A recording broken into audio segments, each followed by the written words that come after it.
Hello बच्चों, तो आज हम लोग जो है क्लास 10th फिजिक्स में प्रकाश का अपवर्तन एवं अपवर्तन का नियम समझेंगे।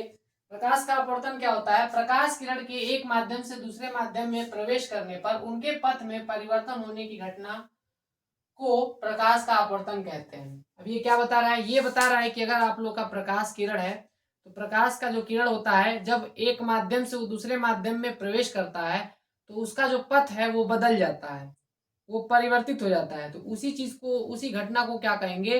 प्रकाश का अपवर्तन कहा जाता है। अब उसको समझने के लिए मैंने यहाँ पे आरेख बनाया, उस आरेख की हेल्प से इसको समझ सकते हैं। और ये जो प्रकाश का अपवर्तन होता है ये घटना होने के लिए जो भी माध्यम है उन माध्यम का अपवर्तनांक अलग अलग होना चाहिए। अगर माध्यम के अपवर्तनांक अलग अलग होंगे तो ही आप लोग को ये क्रिया देखने को मिलेगी, तो ही जो आप लोग का अपवर्तन देखने को मिलेगा। तो चलिए समझते हैं कि ये क्या है।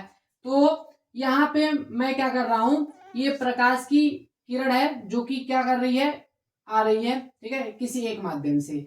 जिस माध्यम से आ रही है उसका अपवर्तनांक क्या है? n1, ठीक है।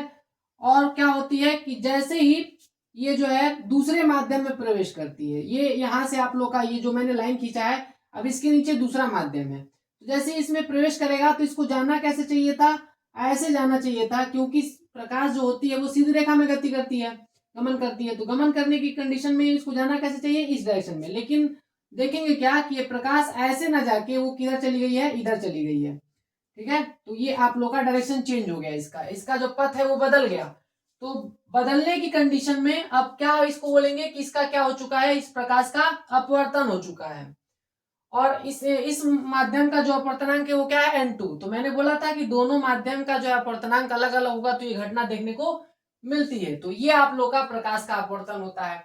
अब अपवर्तन का नियम, जो ये अपवर्तन की घटना होती है तो उसका एक नियम होता है। वो नियम क्या है? पहला नियम होता है आपतित किरण, अपवर्तित किरण तथा आपतन बिंदु पर अभिलंब तीनों एक ही तल में होते हैं। अब ये क्या बता रहा है?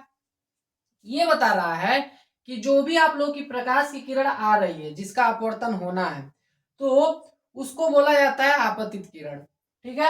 और जो प्रकाश की किरण जो है मुड़ गई है, ठीक है ना, जिसके दिशा में परिवर्तन हुआ है, जिसके पथ में परिवर्तन हुआ है, उसको क्या बोला जाता है? अपवर्तित किरण। जो कि ये वाली आप लोग की किरण है, ये वाली किरण क्या है? अपवर्तित किरण है। और अभिलंब क्या होता है? अभिलंब जो है जिस पॉइंट पर आप लोग की आपतित किरण आकर पड़ती है उसी पॉइंट को क्या बोला जाता है? इस पॉइंट को क्या बोला जाता है? आपतन बिंदु कहा जाता है। तो आपतन बिंदु पर जब आप क्या करेंगे, 90 डिग्री बनाते हुए एक रेखा खींच देंगे तो ये क्या कहलाता है? अभिलंब कहलाता है। तो ये बता रहा है कि आपतित किरण, अपवर्तित किरण और अभिलंब तीनों एक तल में होते हैं। एक तल का मतलब देखिए, ये मैंने तल बना दिया, ये तीनों के तीनों एक तल में आपको देखने को मिलेंगे। तो यही क्या कहलाएगा? पहला नियम कहलाएगा। दूसरा नियम क्या है?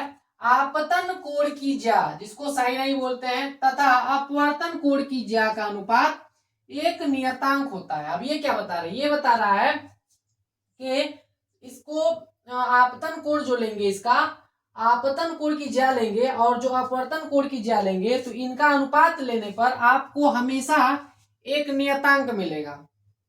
चलिए उसको समझते हैं। तो उसको समझने से पहले यहाँ पे आपको समझना पड़ेगा कौन सा कोण? यहाँ पे अपवर्तन कोण और क्या था आपका? आपतन कोण। ये दो कोण इसमें समझना पड़ेगा। वो कोण क्या है? जो आपतन कोण होता है वो अभिलंब और आपतित किरण के बीच में जो कोण बनता है उसको क्या बोलते हैं? आपतन कोण बोलते हैं, ठीक है। उसको आई से दिखाया जाता है। और आप लोग का अपवर्तन कोण किसे कहा जाता है? तो अभिलंब और अपवर्तित किरण के बीच में जो कोण बनता है उसको क्या बोलते हैं? अपवर्तन कोण। तो जब आप क्या करेंगे, आपतन कोण की ज्या लेंगे, साइन आई लेंगे, और अपवर्तन कोण की ज्या साइन आर, इन दोनों का जब अनुपात लेंगे तो ये नियतांक मिलेगा। अब ये नियतांक क्या होता है? नियतांक का मतलब है कि जब आप लोग का ये दोनों माध्यम आप फिक्स कर लेते हैं, मतलब इस माध्यम को अगर मैं वायु मान रहा हूं और इसको मैं जल मान रहा हूं, तो जब भी आप लोग जो है इनका जो अनुपात लेंगे, किसका? साइन आई और साइन आर का, तो इसकी जो भी वैल्यू आएगी आप किसी भी एंगल पर इसको डालेंगे तो इसमें जो भी एंगल बनेगा इनका अनुपात जब लेंगे तो हर एक बार जो है आपको वैल्यू क्या मिलेगी, सेम मिलेगी। ठीक है, उसी को क्या बोला जाता है, नियतांक बोला जाता है। और उस नियतांक को n या म्यू से दिखाया जाता है। तो अलग अलग बुक में अलग अलग दिखाया गया होता है, कुछ बुक में n दिखाता है, कुछ बुक में म्यू भी दिखाया जाता है। तो ये आप लोगों का जो है क्या कहलाता है, n या म्यू, इसको अपवर्तनांक कहा जाता है। तो मुझे उम्मीद है कि आपको ये वीडियो अच्छा लगा होगा। Thank you guys.